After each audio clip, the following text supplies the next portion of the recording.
God will never give you speed without instructions. Otherwise, you will crash land. He will never give you speed without instructions. You must be on the lookout for instructions this year. In fact, not just this year. It has to be a way of life. It has to be a disposition you have as a believer, that before you venture into anything, oh Lord, what are you saying? What do you desire of me when it has to do with this issue? What step do I take? What do I avoid? What do I put in place?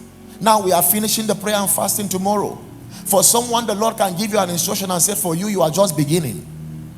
So while everybody wrap up on the 7th day and then they put a full stop, the Lord will tell you, you have not even begun. You continue your fast. And while you are starting, you think it's going to end on day 21. You will get to 21, the Lord will say, can you continue? Day 41, continue. Day 50, continue. Lord, what are you doing? You see, when instructions come and you are sure they are from God, don't argue.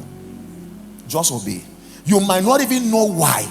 Don't want to know why. And I will tell you, because 99% of your life is not supposed to be explained to you by God. It is a journey of faith. Everybody say faith. This is why if you are the type that want to know everything, the moment an instruction comes, even the part you claim you know is not up to 1%. Even the part you claim you know. Paul the apostle himself said, we see in part. Is that it? And we prophesy in part. All that we say is the fragment that we have access to. So largely your life was not supposed to be explained to you. This is why it is called the journey of faith. You are a Christian, you are in faith. And the Bible says whatsoever is done without faith is equal what? Sin. So when the instruction come, carry them out. Sometimes the instructions can be crazy. They can almost look, is this really God talking? Absolutely. Absolutely. At times he tell you, for the next 15 days, I want you to come out of your house 7 p.m. and walk around the environment, pray in tongues for 45 minutes and come back home. Lord, why? You don't need to know. You just carry out the instructions. At times he taps you, you wake up 2 a.m. and then this burden for prayer come and you pray that night hoping that was going to be all. And then he tells you for the next 21 days, 2 p.m. must be a time for prayer. I wanted to bet something. You are like, Lord, so for what reason? You don't have to know why. You carry it out. When the result comes, it will justify what you did. Is somebody still here? Instructions for a believer is one of the, you see, we don't talk about this thing called instruction, but can I tell you, if you walk with instruction, there is a guarantee you will never fail. Never fail. I'm guaranteeing you this. I read a book by a great man of God. He said at times it can take him 14 days trying to hear what God is saying about an issue.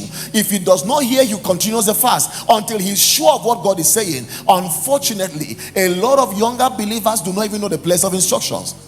So the moment they feel like doing something, they move and just expect that it should work out. When it doesn't work, how about God? Here you say you are supposed to be with us. That's not enough.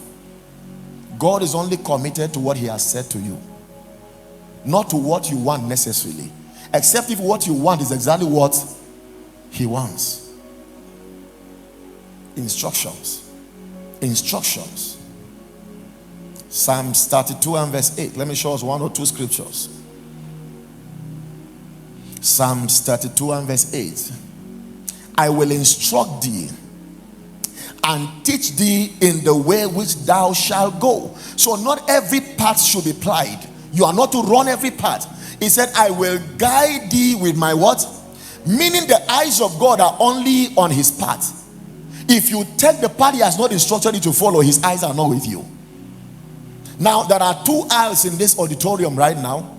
If I tell you take this path and my eyes are on you and you take this, am I seeing you? I am only committed to guiding you with my eyes because my word has gone ahead of me here.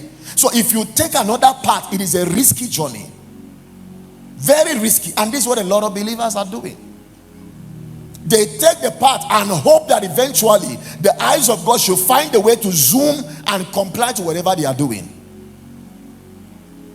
It is a good way to live. When you walk by instructions, life becomes very easy and simple. Look at David talking. He said, should I pursue? Will I overtake? And he waited to hear. And the Lord said, pursue them. You will overtake and even recover everything without fail. And he ran in that confidence and he got everything back. Instructions. Now imagine you run without the word of God. If things don't turn out right, how do you come back to God and start arguing your case? Because even he himself permitted you to come and let's reason together. Now you have come to reason, and he said, all right, what is your argument? Lord, I started this business, it didn't work. Now the question is, who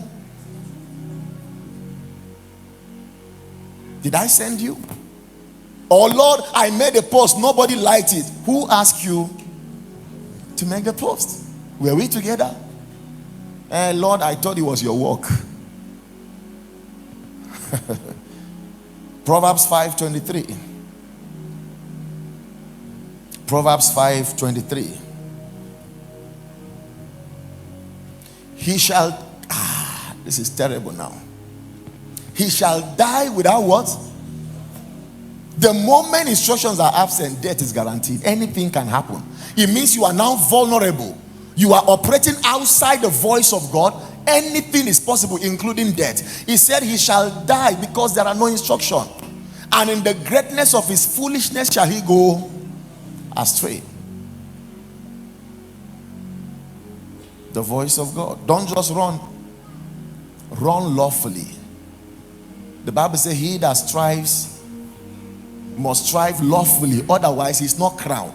The word lawfully there means the word of God is upon your life. You are not just running. You are running according to what God has said, according to instructions.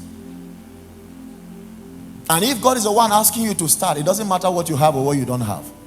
You just begin. Begin.